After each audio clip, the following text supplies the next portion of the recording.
Como é que vai fazer o pitch do projeto Ecogrês junto à Comissão Europeia? A nossa ideia é contar a história do projeto. Nós estamos a falar de um projeto que terminou o ano passado, mas que iniciou-se há 8 anos atrás. Portanto, desde 2016, com a primeira ideia, depois com o concurso, o Compete 2020. Em 2018 iniciou-se oficialmente o projeto, então desde aí temos um desenvolvimento muito grande, baseado em interações com a universidade local, neste caso a Universidade de Aveiro, e também com empresas locais, porque nós estamos a falar da introdução de resíduos de outras indústrias. Isso obriga-nos a entrar em contato com empresas que não são do nosso setor, que nós não temos normal conhecimento com eles, e trazê-las para esta filosofia de economia circular, e que acabou por resultar muito bem.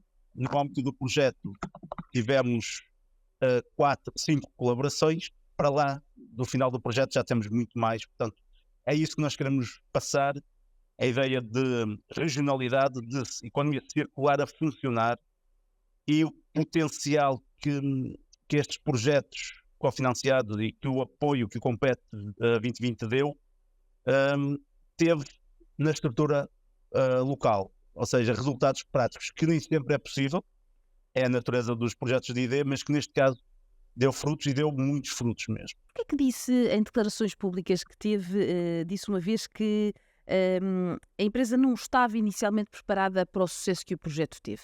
Quer-me explicar um bocadinho esta sua ideia? Acabou por ter um sucesso maior do que era esperado, porque nós partimos para a produção de uma nova pasta. A empresa Grestel não produz pasta, ou não produzia pasta, digamos assim.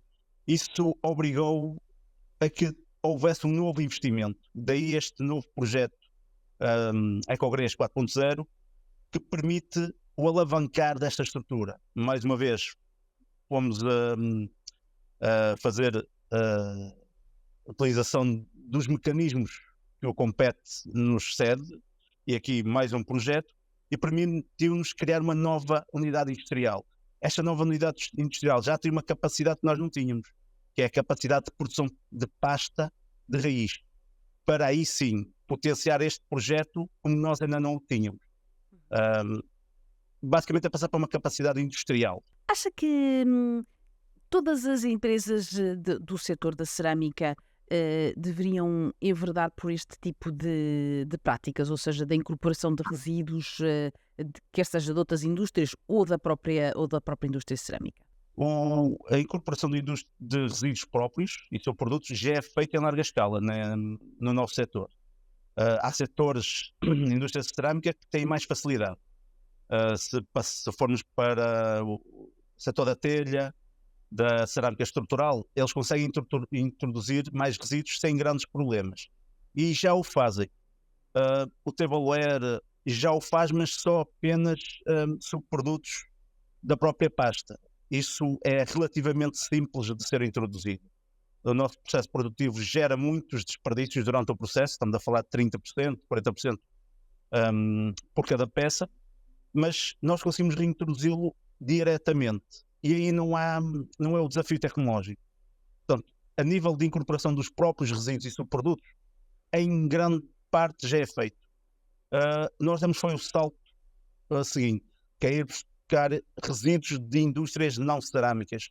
E aí temos o desafio tecnológico. Estamos a falar de materiais que não são componentes daquela pasta, que muitas vezes podem afetar as suas propriedades, e aí há necessidade de fazer ajustes na pasta, fazer alguma espécie de pré-tratamento quando é necessário, porque estamos a falar, nós introduzimos resíduos da indústria.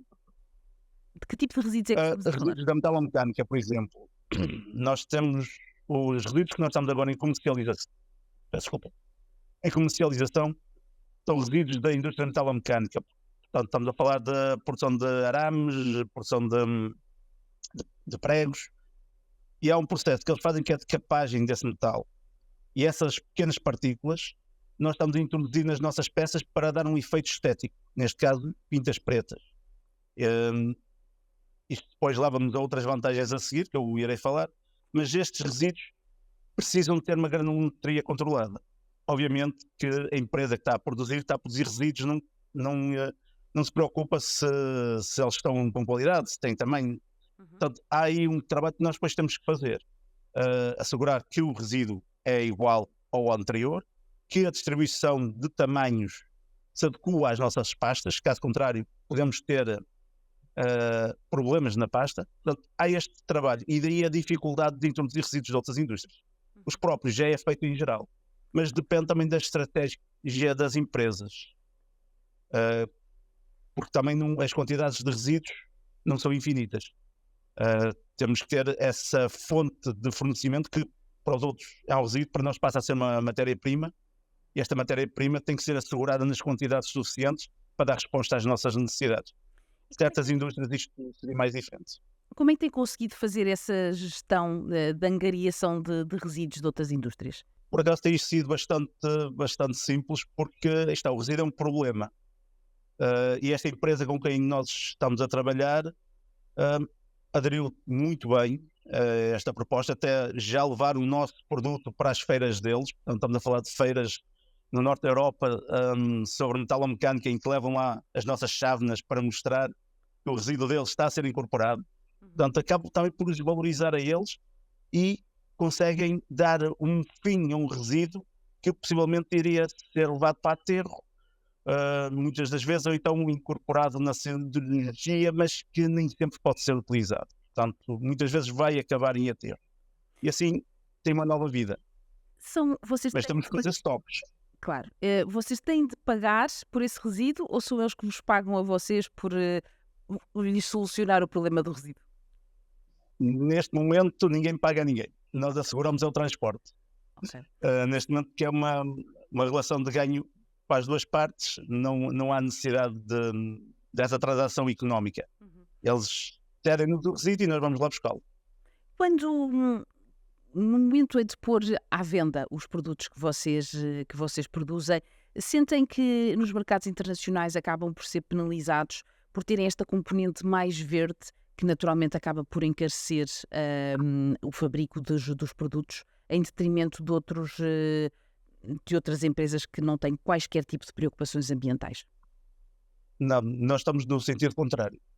Os mercados onde nós operamos, e nós estamos a falar de uma empresa que exporta 93% ou mais de 93% da nossa produção, o nosso principal mercado é o norte-americano. Portanto, 50% da nossa produção vai para o norte dos Estados Unidos, para o norte da América, e lá já existe essa preocupação. Portanto, eles valorizam uma peça que tem esta componente. E como há um bocado eu referi, não é só a introdução do resíduo.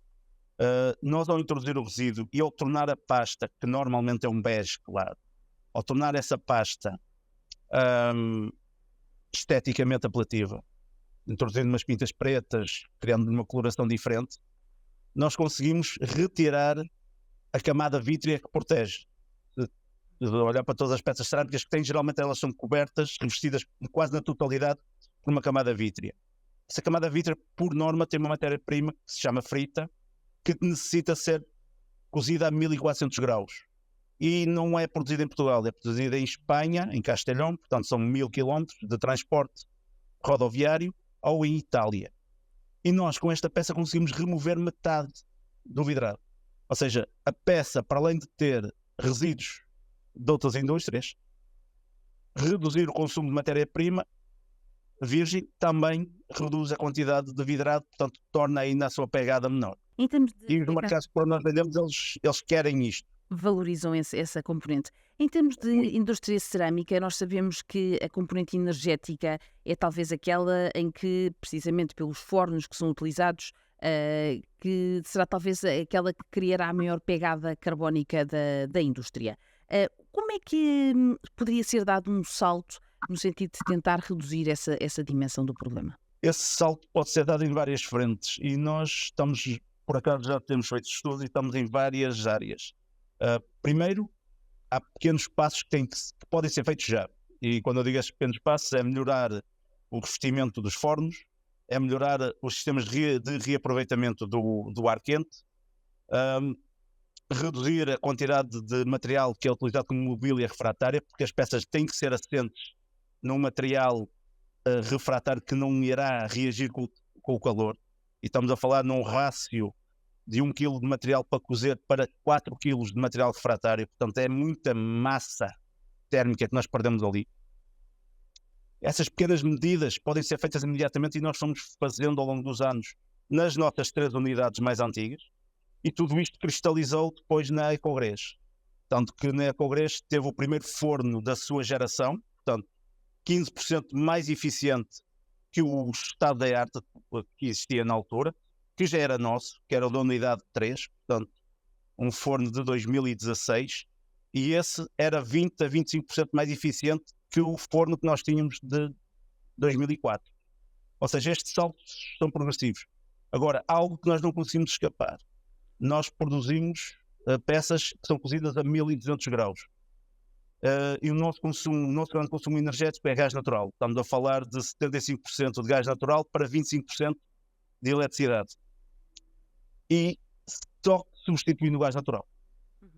Nesse caminho, o forno que nós temos na unidade Ecogrês, no âmbito deste projeto, também já está preparado para receber hidrogênio, até 50%. Só não sabemos se ele funciona ou não nas nossas peças. Mas, quer seja através de hidrogênio, quer seja através do gás natural, que é muito do biometano, peço desculpa, que é muito mais fácil de introduzir, porque é direto. Nós teremos sempre essas duas capacidades. Agora, até lá é muito difícil conseguirmos reduzir a nossa pegada económica carbónica sem ir ao processo cozedor. Qual é que é a sua expectativa relativa? Há mais 5 finalistas na sua categoria. Qual é que é a sua... Está confiante que vai conseguir vencer? Eu estou, porque é um projeto muito interessante. É um projeto... Não tem a dimensão de alguns dos concorrentes que lá estão.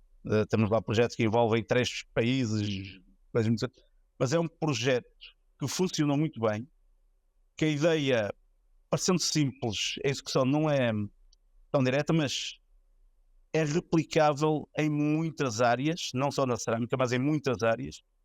E eu eu trabalhei na Universidade de Aveiro num grupo de investigação em que eles valorizavam muitos resíduos de inúmeras indústrias aqui do setor da região de Aveiro e não só. E uma das coisas que é mais frustrante é que nós fazíamos muita investigação, muita aplicação, mas depois era preciso o salto da industrialização. E este projeto conseguiu isso com resultados muito, muito bons, muito práticos. Nós estamos com vendas do produto, um produto que nasceu deste projeto de investigação e desenvolvimento. Portanto, nessa vertente eu acho que é muito interessante, e estamos a falar de um prémio focado no desenvolvimento regional e na sua escalabilidade, portanto, na sua replicabilidade, melhor dizendo. E estamos a falar de um projeto que envolveu parceiros do setor académico, como seja a Universidade de Aveiro, e não só no âmbito do projeto. Estamos a falar de várias teses de mestrado que foram feitas ao longo deste tempo. Ainda este mês tivemos uma aceitação de uma bolsa de doutoramento que vai ser feita connosco. Portanto, a Gracel vai ser a empresa, uma das entidades que vai acolher a estudante, e vamos ter orientação na bolsa de doutoramento. Portanto, deu muito mais frutos do que só um produto, deu muito mais frutos do que só uma unidade industrial. Essa unidade industrial que gerou para já 150 empregos, que vai gerar 300, alguns deles altamente qualificados, como sejam 2 doutorados que lá estão. Portanto, é um projeto que deu muitos frutos, e eu acredito que isso seja o foco do que a União Europeia quer quando desenvolve estes fundos. É criar redes, criar produtos novos, produtos transacionáveis que são exportáveis, mas que também são replicáveis, não só onde eles foram feitos. Neste caso estamos a falar de Vagos, região de Aveiro, mas que possa ser feito em Espanha, que possa ser feito em França, e que resulte. E é um projeto que resultou, que deu investimentos de vários milhões com novas unidades fabris, mas que também deu a criação de uma estrutura social, quanto mais não seja pela interação com a universidade. Portanto, eu acho que tem tudo para ser um projeto vencedor por esses fatores. Jorge Carneiro, muito obrigado pela sua explicação. Desejo-lhe boa sorte com a vossa candidatura e espero que vão longe. Obrigado.